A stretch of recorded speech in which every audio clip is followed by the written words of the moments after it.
All right, picking things back up again. So let's talk about observational cohort studies. So these are the incidence studies we looked at last week. And these will, especially when we're talking about prospective studies, begin with a group of people who are disease free. And then we're going to classify into subgroups according to exposure to a potential cause of that disease or outcome of interest. So what we're trying to do is we're looking at a group of people, we're dichotomizing them into one or two groups, or one of two groups, I should say, and then we're following them forward into time or into the future to see then what the proportions are of people that develop the disease to see if they are at a greater risk of disease or injury based upon the particular characteristic of interest. So the prospective cohort studies is just that what I described, and we'll see a picture here in just a little bit. Now, this is the gold standard. These studies provide the best information about the causation of disease and the most direct measurement of risk of developing that disease. But these can be major undertakings and can require a lot of time. And we'll see examples of that in a bit. Now, when I've done work, I usually follow a group of teams. So a lot of work occurs up front.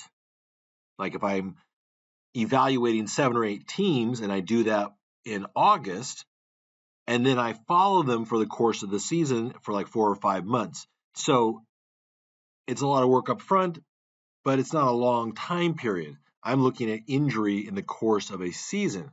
What if you're looking at something like the onset of leukemia after exposure to radiation? That is a much different situation. That may not be an ideal thing for a prospective cohort study. Why? Well, when somebody gets exposed to radiation, what would be an example of that where a lot of people get exposed? Chernobyl back in the 80s? Case control study might be a better example for something like that. Hopefully, it's not a common occurrence. Here is an example, a figure showing a population, and then from that population, you've got the people without the disease, and you break them into an exposed and a not exposed group. And then you're looking for the proportions of disease or no disease in each group from there. So here we go. First, you select based upon the population without disease, what are your potential risk factors? And then you follow people into the future. An example of 200 high school female basketball players without ACL injury at the start of the season. And you find that 100 of them have an abnormal quadricep to hamstring ratio as measured via isokinetic testing. The others were normal. And then you follow them over the course of the season. In this group, 50% get hurt, whereas only 20% get hurt in the normal or the reference group. Here's an example from one of my studies. 106 Division III female athletes without injury at the start of the season. And then those who were considered at risk were those who had below average scores on 4 functional tests. And then the reference group were everybody else. So this could have been people with normal scores on all 4 tests up to having 3 abnormal test scores out of 4. Those with 4 abnormal test scores, you can see the breakdown. 5 out of 14 got injured, whereas only 5 of 87 got injured here. So these people here were 9 times more likely to get hurt. Cohort studies can be conducted 2 ways: prospectively, assembled in the present and followed into the future, or retrospectively, where you look at past records and then follow people forward in time up to the present. So retrospective studies, again, utilize large data sets from computerized medical databases. So what's the Framingham Heart Study? This is a classic one for a prospective cohort study. From Wikipedia, a long-term ongoing cardiovascular cohort study of residents in the city of Framingham, Massachusetts. Study began in 1948 with 5,200 some adults, and it's now on its 4th generation at the time of that snippet. Prior to the study, almost nothing was known about the epidemiology of hypertensive or atherosclerotic cardiovascular disease. Now, because of this work, we know the effects of things like diet and exercise and medications. Significant numbers of journal publications have been generated from this work. 1960, the year that the study pinned cigarette smoking as a risk factor. So prospective cohort studies can assess purported risk factors not usually captured in medical records, so researchers are able to collect information about potential confounders at the start. Sometimes when you do things retrospectively, you may be limited by the data that you have. Also, data collection can be standardized to decrease measurement bias. Retrospective cohorts, on the other hand, can be great because you can utilize information in a medical database. Takes less time, less expensive, and much easier to perform. Disadvantages are you cannot undertake study of factors not recorded in the database, and there's a possibility of bias if data was not collected in a standardized manner. Now, to give you an example about retrospective versus prospective, I did a presentation, a thematic poster presentation in Denver, Colorado, and I think it was at the 2017 American College of Sports Medicine Conference. And so if you've ever seen or maybe never seen a thematic poster, basically it's like a poster presentation, but people are walking around and talking to you, and then afterwards you get to talk for about 5 minutes. It's like a combination of a poster and a platform. So I was representing some of my work there, a prospective cohort study looking at volleyball players, female volleyball players, and I had a sample of 82. And I felt really good about my study. I've published the results. There were individuals with 3,000, 5,000, 10,000 subjects. Now, this was all epidemiologic sports-related studies. All of those individuals with the thousands and thousands of subjects were retrospective cohorts. So here's what a retrospective cohort looks like. Here you are in the present. Now, you don't know yet the disease, no disease breakdown, but you're here in the present, and you know that in the past, there was data that you collected. And then you knew everybody was without the disease at the start. And so with the data you collected, you can put them into an exposed, or I like to call it an at-risk group, or the not exposed or reference group. And then you can come back to the present and look at the proportions in each group. Here's an example where maybe you're a physical therapist and you're working at a skilled nursing facility or some sort of retirement community, and you notice that there's been a lot of falls lately. So you go back in time to the admission paperwork when people come into the facility, and maybe ankle stability was measured in some capacity. And you're able then to dichotomize people into a poor ankle stability and a good ankle stability group. And you see that those in the poor ankle stability group, 60% go on to have a fall injury, whereas only 10% don't. You can now use that information to screen people better when they come into your facility. Here's a breakdown of the advantages and disadvantages. I won't read through these. You can take a look at them as you desire to do so. The thing I want to highlight is just because retrospective and case control are next to each other and they are both retrospective in nature, they are not the same thing. Because retrospective, you've got data collected at one point in time from a population of individuals who were disease-free.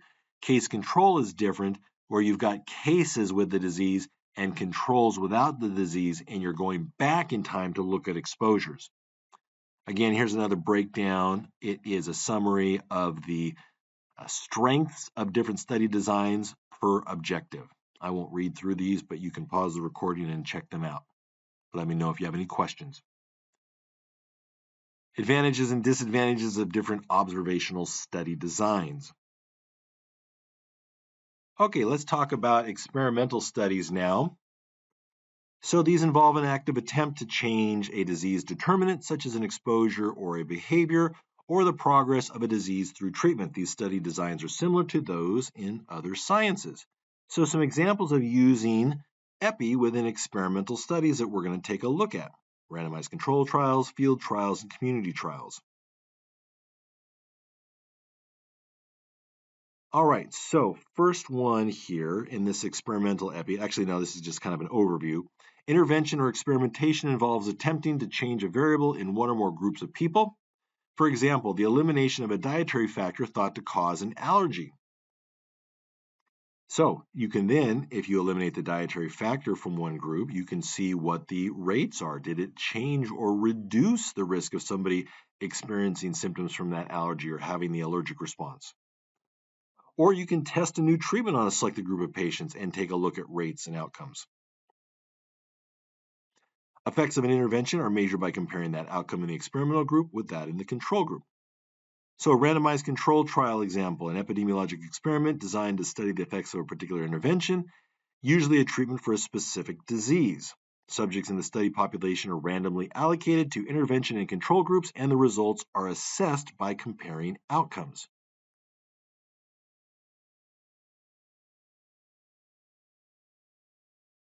Now, a field trial involved people who are healthy but presumed to be at risk.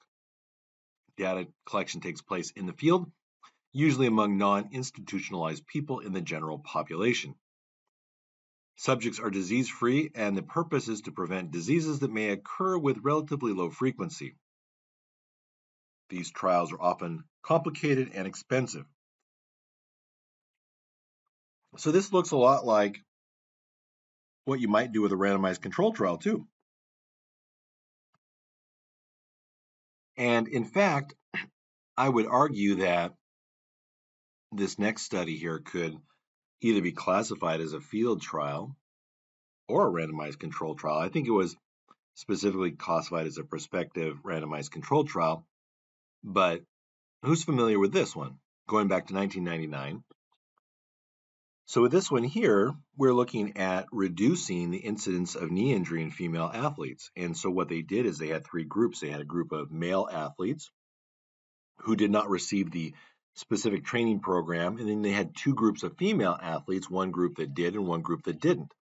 And the female athletes, the teams were randomized to one of the two groups, the trained or untrained. What they found after the course of the intervention is that untrained female athletes had a almost 4 times higher incidence of knee injury than the trained female athletes, and a 5 times higher rate than that of males. So basically, the trained females, their risk of injury became similar to the male athletes. Pretty impressive. Now, this is where research gets really interesting. And so you can see how they reported the injury incidence there. So there's kind of the epidemiologic sides of things, and it's very valuable information. And they also reported then the traumatic knee injuries that occurred.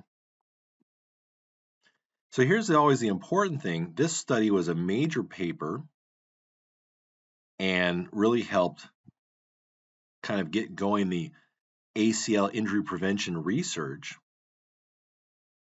But take a look at it. They also included MCL injuries. Okay, did those have a similar mechanism? Yeah, maybe. But they also included contact mechanisms. So what happens if you do a study and now there's 1, 2, 3, 4, 5 contacts? Now, one of those contacts was a male, so take that person out of that. One of those was a female, actually two of them were females in the trained group. That's really interesting. Those were contact. So you only had 2 injuries that were contact, the rest non-contact. But if you take those contact ones out of the mix, does that then reduce your overall number and somehow influence what your ultimate statistics are going to be? What about including and keeping in the MCL injuries? Are we as concerned about that? So you can make arguments depending upon your your interpretation of things. This paper was really, really, really big back in 99 and influenced a lot of other things. But if you take a look at it there, I'd be curious to see if the data holds up when you remove the contact mechanisms and if you were to make considerations for those MCL-related injuries. Does everybody understand that, what I'm kind of getting at there? This is very important when you're critiquing a paper is, what's the operational definition? Does it make sense? If the purpose is to see if a program reduces the risk of injury, great, but can anybody reduce the risk of contact injury? Last one here, community trials. Treatment groups are communities rather than individuals, appropriate for diseases that are influenced by social conditions and for which prevention efforts target group behavior. Here's an example from your textbook. And so you can read through that as you desire. All right, that wraps up everything. Got your homework, got your discussion. Let me know if you have any questions from any of the presentations for this week, and I'll talk to you soon.